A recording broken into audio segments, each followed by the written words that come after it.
1961 సంవత్సరంలో గ్రామంగా ఉన్న జగిత్యాల కలరా వ్యాధి సోకి గ్రామస్తులందరూ మృత్యువాత పడుతున్న విపత్కర సమయంలో గ్రామ శివార్లో స్వయంభూగా వెలిసిన పోచమ్మ తల్లిని ఆరాధించి శాంతి హోమం చేసి 3 రోజుల పాటు అమ్మవారి ఉత్సవాలు చేయాలని సత్సంకల్పంతో అంగడిమఠం మునయ్య అనే అర్చకులు ఈ ఉత్సవాలను ప్రారంభించారు. ఆనాడు తగ్గుముఖం పట్టిన కలరా వ్యాధి 67 గడిచినా ఈనాటి వరకు జగిత్యాలలో ఏ ఒక్కరికి సోకకపోవడం విశేషం. అంతేకాకుండా 1962 జనవరి 16 తేదీన అష్టగ్రహ కూటమిదే మహాసంక్షోభం కలిగిన ఉపద్రవ సమయంలో పోచమ్మ తల్లి అనుగ్రహంతోనే జగిత్యాల గ్రామస్తులు క్షేమంగా ఉన్నారనేది ఆనాటి నుండి ప్రతి సంవత్సరం ఉత్సవాలను అత్యంత వైభవంగా నిర్వహించడం జరుగుతుంది. దీనిలో భాగంగా శుక్రవారం ఎమ్మెల్సీ జీవరెడ్డి లోకమాత పోచమ్మ తల్లి అమ్మవారిని దర్శించుకున్నారు. లోకమాత పోచమ్మ తల్లి ఆలయ 62వ వార్షికోత్సవాల సందర్భంగా ఉత్సవ కమిటీ సభ్యులకు హృదయపూర్వకంగా ఆయన అభినందనలు తెలియజేశారు. జగిత్యాల ప్రాంతంలో అత్యంత ప్రసిద్ధిగాంచిన దేవాలయం లోకమాత పోచమ్మ దేవాలయమని, యావత్ సమాజము సుఖశాంతులతో ఆయురారోగ్యాలతో కొనసాగే విధంగా గాజుల పోచమ్మ తల్లి ఆశీస్సులు అందరిపై ఉండాలని, జగిత్యాల పట్టణ ప్రజానీకానికి అందరికీ కూడా సుఖశాంతులు కలిగే విధంగా లోకమాత ఆశీర్వచనాలు అందరికీ ఉండాలని కోరుతున్నానని తెలిపారు ఎమ్మెల్సీ జీవన్రెడ్డి. ఈ కార్యక్రమంలో వార్డు కౌన్సిలర్ ములస్తపు లలితతో పాటు మాజీ కౌన్సిలర్ గాజుల రాజేందర్, ఆలయ కమిటీ సభ్యులు, నాయకులు పాల్గొన్నారు. తల్లి 62వ వార్షికోత్సవం ఈరోజు 10 గంటల 15 నిమిషాలకు ప్రారంభించడం జరిగింది. లోక కళ్యాణం చేసే ఈ కార్యక్రమం 62 సంవత్సరాల నుండి ఈ యొక్క పోచమ్మ తల్లి పూజలు అందుకుంటుంది. జగిత్యాల పుట్టక ముందే ఈ యొక్క జగన్మాత పుట్టింది.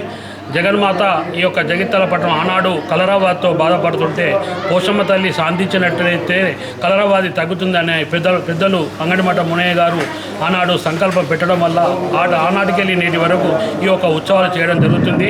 ఈ ఉత్సవాల్లో అనేక మంది భక్తుల సహకారంతో ఈ యొక్క కార్యక్రమం చేయడం జరుగుతుంది. ఈరోజు ఉత్సవం ప్రారంభించడం జరిగింది. మరియు రేపు సాయంత్రం దాండియా కార్యక్రమం కలదు. అదేవిధంగా ఆదివారం ఉదయం 10 గంటల 30 నిమిషాలకు మహిళలచే సామూహిక కుంకుమార్చన పూజలు కలదు. ఆ యొక్క కుంకుమ పూజ కూడా అన్ని వస్తువులు కూడా దేవాలయం నుండే సమర్పించడం జరుగుతుంది. మరియు అమావాస సోమవారం రోజున గోపాల కాలంలో ఉంటాయి. సాయంత్రం 4 గంటలకు ఉంటాయి. రోజు ఉదయం సాయంత్రము లలిత సహస్రనామాలు అర్చనలు జరుగుతాయి. కావున భక్తులందరూ కూడా 4 రోజుల్లో జరిగే ఈ యొక్క ఉత్సవాల్లో ప్రజలందరూ పాల్గొని అమ్మవారి యొక్క ఆశీస్సులు తీసుకోవాల్సిందిగా కోరుతా ఉన్నాం. ఎందుకంటే ఈ తల్లి బాగుంటేనే ఈ యొక్క మనమందరం కూడా చల్లగా ఉంటాం కనుక ఈ లోక కళ్యాణం చేసే కార్యక్రమం కనుక ప్రజలందరూ పాల్గొని ఈ యొక్క అమ్మవారి కరుణా కటాక్షాలు పొందవలసింది. యావత్ జగిత్యాల ప్రాంతంలో అత్యంత ప్రసిద్ధిగాంచినటువంటి ఈ లోకమాత పోచమ్మ తల్లి వార్షిక ఉత్సవ కార్యక్రమ సందర్భంగా నిర్వాహకులను హృదయపూర్వకంగా అభినందిస్తున్నా. నేను ఇది 62వ సంవత్సరం.